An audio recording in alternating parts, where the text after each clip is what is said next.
What's up? Welcome back to the Metalhead Car Show. There's a lot of car companies out there, and there's even more car models out there, which begs the big question of who has the most powerful car? So today we're going to be doing the completely unnecessary video of going through the most powerful car from each manufacturer. A couple rules to this: the car has to be able to be sold to the general public. The car has to actually be for sale right now, which I think I may have made a mistake with one of the cars on the list. But an exception will be made if there is a set release date for said car. If you're watching this in the future and you're realizing a lot of these numbers aren't correct, keep in mind this is done for summer 2024, and this video will likely be out of date very quickly.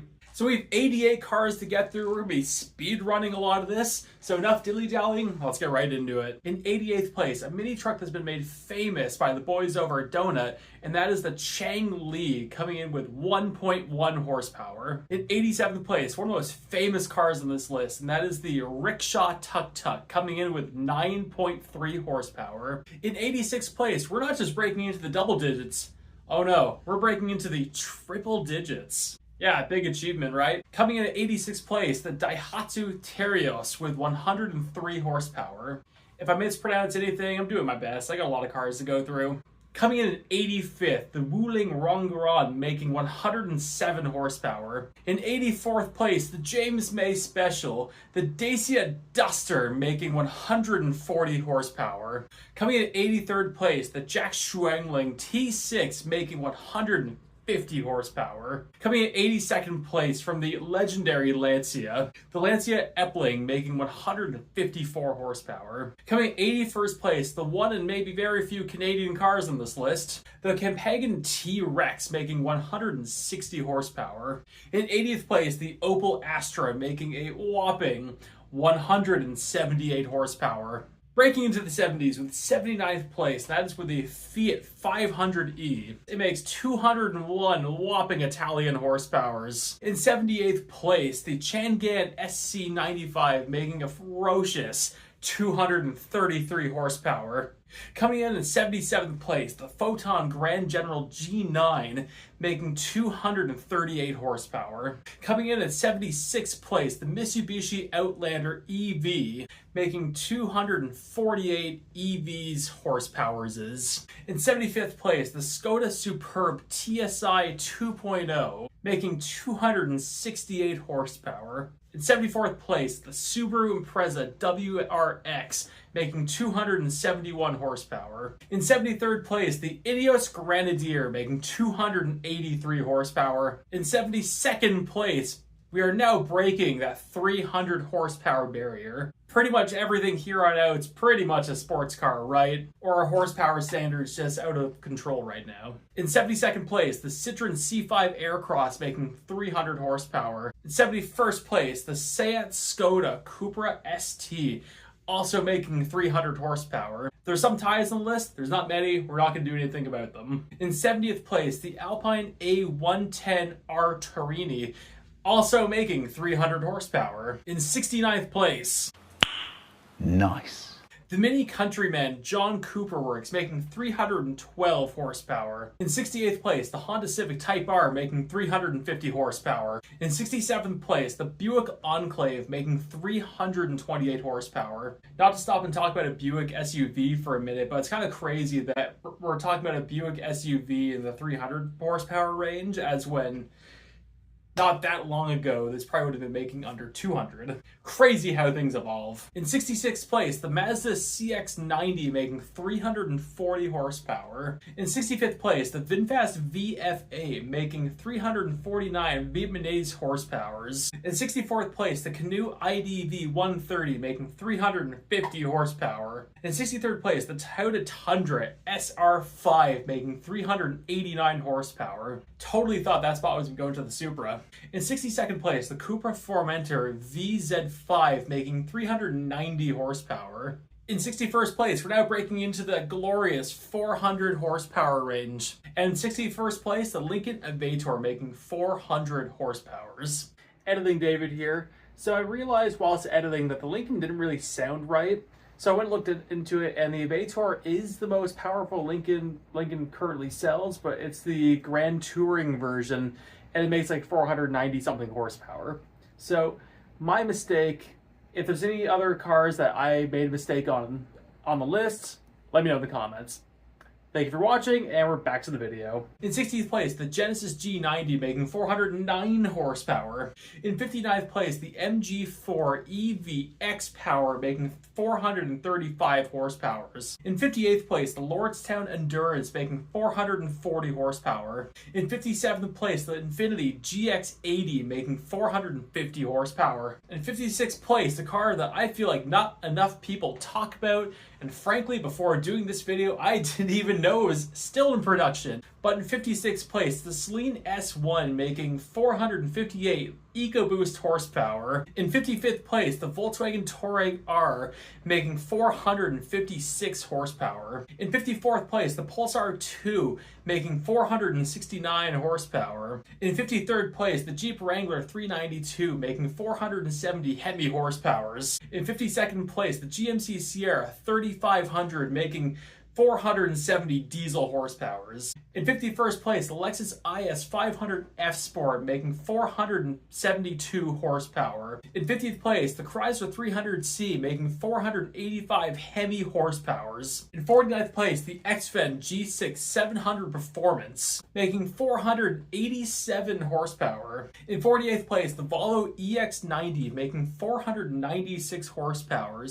That's as much as an original Lamborghini Diablo or Vector M12. In 47th place, cracking into that 500 horsepower range, the Acura ZDX Type S making 500 horsepower. In 46th place, the Alfa Romeo Giulia Quattrofoglio making 405 horsepower. In 45th place, the BYD Tang making 516 horsepower. In 44th place, the Great Wall Motors Tank 700 making 517 horsepower. We're actually halfway through the list. If you're tired of hearing me say the word horsepower, I'm tired of saying it, but god damn it, we're finishing this. In 43rd place, the Lee Mega making 540 horsepower. In 42nd place, and a car that may have been discontinued after I made this list, but the Nissan GTR making 565 horsepower. In 41st place, the Jaguar F-Type SFR making 575 horsepower. Wrapping up the 40s with the Kia. In 40th place, the Kia EV6 making 576 EV Korean horsepower. Not just are we breaking into the 30s, we're also breaking into the 600s. In 39th place, the KTM Crossbow GTX making 600 horsepower. In 38th place, the Bollinger Motors B2 making 614 horsepower. In 37th place, the beautiful Maserati MC20 making 621 horsepower. In 36th place, the Maybach S680 making 621 horsepower. In 35th place, the Audi RS7 making 621 horsepower. In 34th place, the Rolls-Royce Wrath making 624 horsepower. In 33rd place, the Range Rover Sport SVR making 628 horsepower. The idea of a Range Rover making pretty much as much power as a McLaren F1 is hilarious to me. In 32nd place, the Hyundai Ioniq 5N making 641 horsepower. EV SUV, sure, but it does not get enough love. In 31st place, the BMW XM making 644 horsepower. In 30th place, the Cadillac CT5 Blackwing making 668 supercharged American horsepower, breaking into the 20s and exploding into the 700s. In 29th place, the Bentley Continental GT making 740 British horsepower. In 28th place, the Chevy Silverado EV making 745 horsepower. Exactly what you need in an electric pickup truck. In 27th place, the W Motors Lykan SS 790 horsepower. In 26th place, the Ford Mustang GTD making 800 horsepower. Frankly, it's going to be making more power, but we don't have an exact number, and Ford's just saying north of 800. Last time they did this, it was for the previous GT500, and they just said north of 700 horsepower, so we know it's be 840, 850, 860, somewhere around there, but we don't know for sure. So for now, it's going at 800. In 25th place, Rivian. They all got the same motors, so Rivian. And that motor makes 805 electric horsepower. In 24th place, the Pagani Utopia, making 852 beautiful horsepowers. In 23rd place, the Di Tommaso P900, making 900 V12 horsepowers. In 22nd place, the Ferrari SF90, making 986 prancing Italian horsepowers. In 21st place, we crack into the thousands. Yeah. There's over 20 cars on this list that are just the peak of those manufacturers that produce over 1,000 horsepower. Heads up now, a lot of them are EV, but also we're getting into the big dogs now. And starting those off, in 21st place, the Hummer EV making 1,000 horsepower. In 20th place, the DeLorean Alpha 5 making 1,000 EV horsepowers. In 19th place, the Lamborghini Revuelto making 1,015 V12 horsepowers. In 18th place, the Tesla Model S Plaid making 1,020 horsepower. In 17th place, the Dodge Challenger 170 making 1,025 drag racing horsepower. In 16th place, the McLaren Speedtail making 1,036 V8 twin-turbo British horsepower. In 15th place, the Mercedes AMG 1 making 1,049 V6 F1 horsepower. In 14th place, the Dongfeng M Hero 917. Amazed I did that in kind of one take. Nonetheless, it makes 1,073 horsepower. In 13th place, the Falcon Motors Sport F7 making 1,100 horsepower. In 12th place, the Aston Martin Valkyrie making 1,139 British horsepower. In 11th place, the Karma Kavea making 1,180 horsepower. Set to make production, but we'll see for how long. And in 10th place, that means we are in the top 10 of this. If you are still watching, thank you. This has been a marathon to film.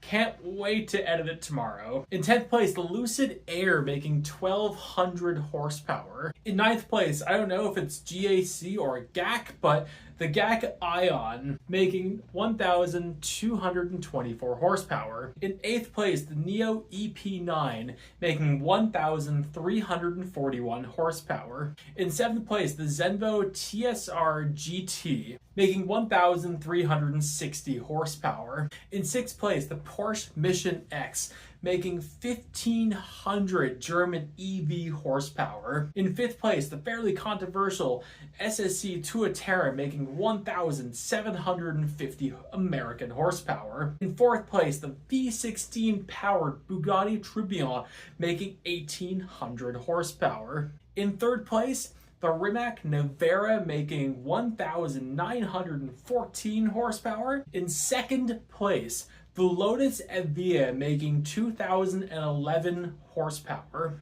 And in 1st place, you've probably guessed it, you've probably recognized the fact that this company hasn't been mentioned yet. So in 1st place, the most powerful production car you can go and buy right now has 4 seats, 2 trunks, and a 3-cylinder. Let that soak in. But enough digging around. 1st place, the Koenigsegg Galmera making 2,300 horsepower. Oh my god, I can't believe that video is done. That took so long to film. So that's it. That is the most powerful car from every single manufacturer you can go out and buy and drive on the road. I've said it before, but I'll say it again. Thank you so much for making it this way through the video. This was a lot to film. But as always, I want to know, what do you think? Is there any cars on this list that surprised you towards where they went on the list? And did you enjoy this video? I would love to know, because this took a lot to actually edit and a lot of research went into this. So if you want to see more like this, I'll do more like this. There's a lot of research, there's a lot of time filming, and there's a lot of time in this very hot recording area. But nonetheless, thank you all so much for watching. I tend to post every Tuesday, Thursday, and Sunday, and I'll see you later.